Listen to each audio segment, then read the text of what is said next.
Hello friends, मेरे डेजर पर आज मैं आप लोग का बहुत बहुत स्वागत करता हूं एक नए सेशन में। तो यहां पे हमारा थर्ड पार्ट है। बाकी जो दो पार्ट है जो हम एसआई यहां पे मेंस पे प्रीवियस ईयर 2012 का क्वेश्चन पेपर यहां पे डिस्कस कर रहे हैं, वो भी आपके आंसर सहित। तो क्या आपका आंसर लिया गया था? तो एसआई मेंस 2023 में जो दिलाने वाले हैं उनके लिए बहुत ही ज़्यादा इम्पोर्टेंट है, क्योंकि आपका जो अगर जो लोग नए कैंडिडेट होंगे, जिन लोग मेंस का दिला रहे हैं, तो उन लोगों को पता भी नहीं रहता इस मेंस की कैसे तैयारी कर रहे हैं। तो उसके लिए प्रीवियस ईयर के कोई भी एग्ज़ाम के तैयारी कर रहा है तो प्रीवियस ईयर के क्वेश्चन पेपर को समझना बहुत ही ज़रूरी है। उसके हिसाब से अपनी तैयारी करने में आसानी होती है। तो ये हमारा थर्ड पार्ट है। बाकी जो दो पार्ट है अपलोड हो चुकी है, नहीं देखे होंगे तो देख सकते हैं। सारे क्वेश्चन इंपॉर्टेंट है जो हमारा थर्ड पार्ट है। तो चलिए स्टार्ट करते हैं। लगभग 34 क्वेश्चन तक हम कवर किए थे, तो हम यहाँ से आगे बढ़ेंगे। तो हमारा क्वेश्चन है, निम्न में से कौन सी यहाँ पे सही नहीं है? तो यहाँ पे रविशंकर जो कि सितार वादक है, एम.एफ. हुसैन एक तबला वादक हैं, आर.के. नारायण एक उपन्यासकार हैं, या आपके कैफी जो आदमी एक कवि हैं। तो इसका सही ऑप्शन हो जाएगा, यहाँ पे बोला गया है आपका निम्न में से कौन सा सही नहीं। तो इसका जो बी ऑप्शन हो जाएगा, एम.एफ. जो हुसैन है एक तबला वादक है, आपका मिस्टेक है। आपका जो एम.एफ. हुसैन एक महान आपके फोटोग्राफर है और एक महान आपके चित्रकार है। तो इसका बी ऑप्शन सही नहीं। बाकी जो रविशंकर जो कि एक सितार वादक हैं, और आपके आर.के. नारायण जो कि उपन्यासकार हैं, और जो कैफी आदमी है एक महान कवि हैं। तो इसका जो सही आंसर हो जाएगा बी ऑप्शन यहाँ पे गलत हो जाएगा। बाकी ए, सी और डी यहाँ पे सही आंसर है। तो इसको बी ऑप्शन सही नहीं है, तो याद रखिएगा।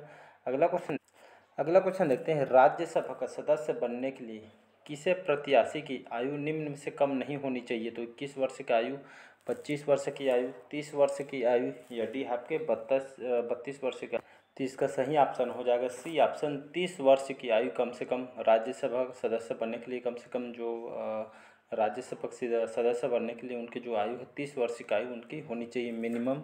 तो प्रत्याशी की आयु निम्न में से कम कितनी नहीं होनी चाहिए? तो 30 वर्ष से कम नहीं होनी चाहिए। तो इसका सी ऑप्शन सही आंसर हो जाएगा। अगला क्वेश्चन देखते हैं। बैंक दरों का उल्लेख किस संदर्भ में किया जाता है? तो आपके जिस दर पर बैंक ऋण देता है, या वह अधिकतम दर जो जमा राशि पर ब्याज के रूप में दिया जाता है, या सी है वह दर जिस पर भारतीय रिजर्व बैंक या अन्य बैंकों को उधार देता है, या डी आपके ब्याज की वह दर जो अंतर्राष्ट्रीय लेन देन में होती है। तो इसका सही ऑप्शन हो जाएगा, बैंक दरों का जो उल्लेख किस संदर्भ में किया जाता है, तो वह दर जिस पर भारतीय रिजर्व बैंक जो कि अन्य बैंकों को उधार देता है। तो इसका बैंक दरों का उल्लेख यहाँ पे होता है। तो इसका सी ऑप्शन सही हो जाएगा। तो आपके 2012 मेंस के पेपर में क्वेश्चन पूछा गया था, तो ऐसा टाइप के क्वेश्चन पूछे गए थे, याद रखिएगा।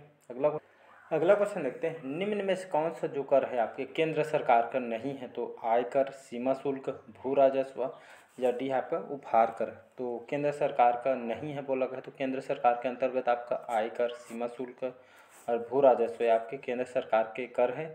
जो आपका जो उपहार कर या आपके केंद्र सरकार के कर नहीं है। तो इसका जो यहाँ पे कौन केंद्र सरकार के कर के अंतर्गत नहीं आता है? तो आपका जो उपहार कर आपके केंद्र सरकार के अंतर्गत नहीं आता है। तो इसका डी ऑप्शन करेक्ट हो जाएगा। अगला क्वेश्चन देखते हैं। निम्न में से किस सार्वजनिक क्षेत्र उपक्रमों को महारत्न की श्रेणी में शामिल किया गया है? तो आपका ओएनजीसी, एनटीपीसी, जीआईएल जिसे गेल कहते हैं, और आपका एसएआईएल जिसको सेल कहते हैं। तो यहाँ पे कौन सा यहाँ पे सही है बोला गया था? तो उसका ये क्वेश्चन शायद विलोपित किया गया था।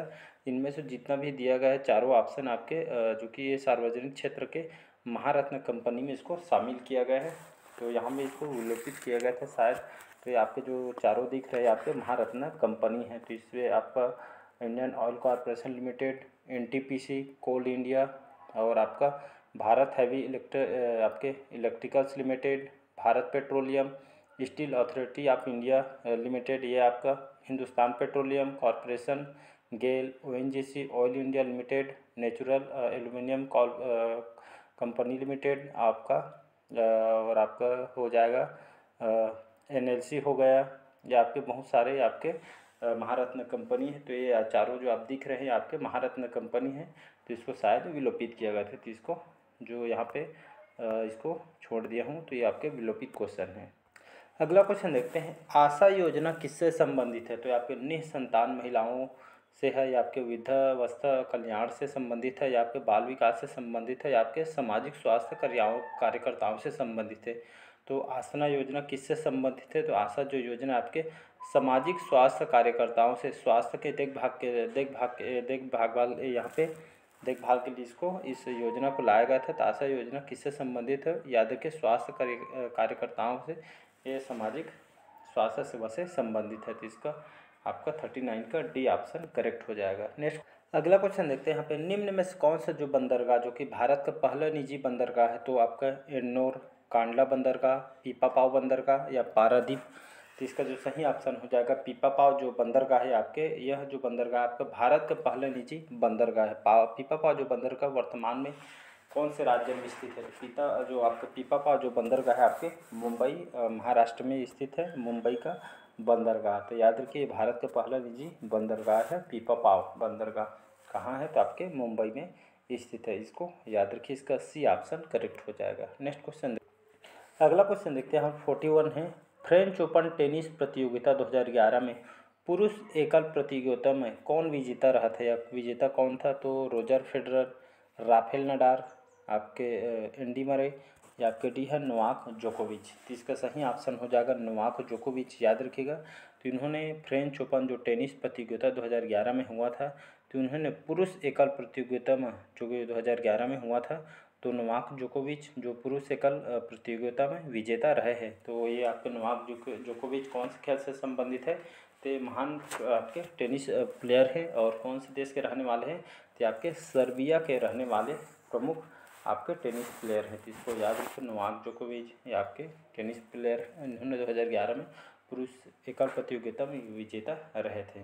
तो इसका डी ऑप्शन आंसर लिया गया था व्यापम के द्वारा। अगला क्वेश्चन देखते हैं यहाँ पे, विश्व कप क्रिकेट में किस खिलाड़ी ने सर्वाधिक मैच खेले हैं? तो रिकी पॉन्टिंग, और आपका हो गया आपका सचिन तेंदुलकर, आपके जैक कालिस या सौरव गांगुली?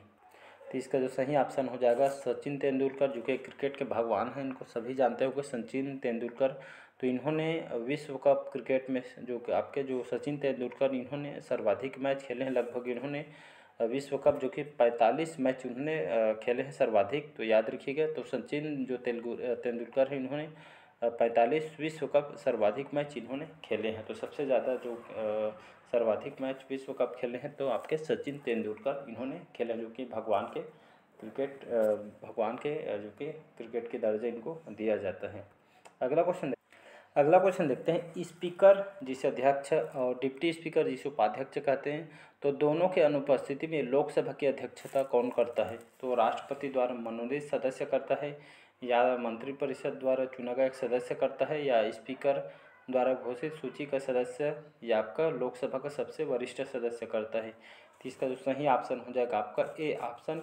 तो स्पीकर और डिप्टी स्पीकर दोनों के अनुपस्थिति में लोकसभा की अध्यक्षता कौन कर सकता है? तो आपका एकमात्र राष्ट्रपति द्वारा जो मनोनीत सदस्य जो कि लोकसभा के अध्यक्ष कर सकता है। तो किसकी अनुपस्थिति में? तो स्पीकर जिसे अध्यक्ष की अनुपस्थिति में, डिप्टी स्पीकर जिसे हम उपाध्यक्ष कहते हैं, तो इन दोनों की अनुपस्थिति में राष्ट्रपति द्वारा मनोनीत सदस्य इसकी अध्यक्षता करेगा। तो इसको याद रखिए कि क्वेश्चन पूछा जा सकता है, कॉन्स्टिट्यूशन का क्वेश्चन है, तो इसका ए ऑप्शन करेक्ट हो जाएगा।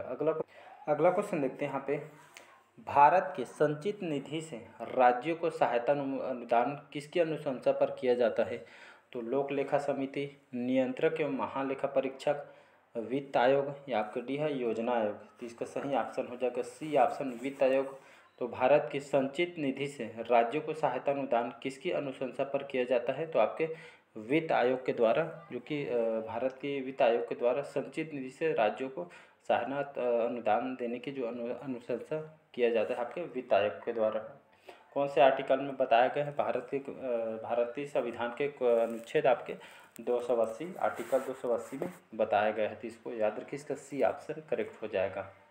अगला क्वेश्चन देखते हैं, ये कई बार एग्जाम में पूछा गया है, तो इसको याद रखिएगा, बहुत बार क्वेश्चन को पूछा गया है। तो आर्टिकल 280 में इसके बारे में बताया गया है, तो इसको याद रखिएगा। अगला क्वेश्चन देखते हैं, भारत एक संसदीय लोकतंत्र है क्योंकि राष्ट्रपति संसद का सदस्य नहीं है, संसद के सदस्य जनता द्वारा प्रत्यक्ष रूप से निर्वाचित होते हैं, या सी आपके कार्यपालिका संसद के प्रति उत्तरदायी है, या डी है आपके केंद्र और राज्यों के बीच शक्तियों का स्पष्ट रूप से बंटवारा किया जाता है। तो इसका सही ऑप्शन हो जाएगा आपका सी ऑप्शन। तो भारत एक संसदीय लोकतंत्र है क्योंकि कार्यपालिका संसद के प्रति उत्तरदायी है, इसलिए भारत एक संसदीय लोकतंत्र है। तो इसका सी ऑप्शन करेक्ट हो जाएगा। व्यापम द्वारा इसका सी ऑप्शन लिया गया है। तो क्वेश्चन जितने भी क्वेश्चन जो कॉन्स्टिट्यूशन से पूछे गए हैं आपके कई बार अलग अलग एग्जाम में क्वेश्चन को रिपीट किया गया है, तो आपके आने वाले एग्जाम के लिए भी इम्पोर्टेंट है। अगला क्वेश्चन देखते हैं, प्रधानमंत्री अध्यक्षता होता है या अध्यक्ष होता है, प्रधानमंत्री किसके अध्यक्ष होते हैं? तो वित्त आयोग का, योजना आयोग का, राष्ट्रीय विकास का, या आपके यहाँ पे बोला गया है निम्नलिखित यहाँ पे कौन सा सही है? तो इसका सही ऑप्शन हो जाएगा आपका 2 और 3 योजना आयोग के अध्यक्ष होते हैं और राष्ट्रीय विकास परिषद के अध्यक्ष होते हैं आपके प्रधानमंत्री। इसका 2 और 3 इसका सही आंसर हो जाएगा। तो योजना आयोग और राष्ट्रीय विकास परिषद तीन दोनों के प्रधानमंत्री इसके अध्यक्ष होता है। तो इसका बी ऑप्शन 2 और 3 इसका सही आंसर हो जाएगा। अगला क्वेश्चन देखते हैं। 47 क्वेश्चन है, छत्तीसगढ़ से कुल कितने राज्यसभा का सदस्य है? तो 5, 7, 9 या 11। तो छत्तीसगढ़ में कुल कितने राज्यसभा सदस्य हैं? तो टोटल यहाँ पे छत्तीसगढ़ में 5 राज्यसभा सदस्य हैं। और कितने यहाँ पे लोकसभा हैं? लगभग 11 लोकसभा है छत्तीसगढ़ में। राज्यसभा पूछे तो 5 है, तो लोकसभा अगर पूछे तो 11 लेना है आपको, राज्यसभा यहाँ पे 5 है। तो इसका ये ऑप्शन करेक्ट हो जाएगा। और यहाँ पे क्वेश्चन और पूछा जा सकता है आपके, छत्तीसगढ़ में विधानसभा सीटें कुल कितने हैं? तो मेरे को कमेंट करके आंसर इसका बताइए। तो विधानसभा सीटें छत्तीसगढ़ में कितने हैं, तो इसको कमेंट करके मेरे को बताइएगा। अगला क्वेश्चन देखते हैं यहाँ पे, राज्यपाल द्वारा जारी अध्यादेश का किसके द्वारा अनुमोदन होना चाहिए? तो संसद के द्वारा, राज्य विधानसभा के द्वारा, या आपके राष्ट्रपति के द्वारा, या अनुमोदन की आवश्यकता नहीं होती है। तो इसका सही ऑप्शन हो जाएगा बी ऑप्शन। तो राज्यपाल द्वारा जो जारी अध्यादेश आपके राज्य के विधानसभा के द्वारा यहाँ पे अनुमोदन होना चाहिए। तो राज्यपाल द्वारा जो जारी अध्यादेश जारी करता है राज्यपाल के द्वारा, तो आपके इसमें राज्य विधानसभा के द्वारा अनुमोदन इसका होना चाहिए। तो इसका बी ऑप्शन करेक्ट हो जाएगा।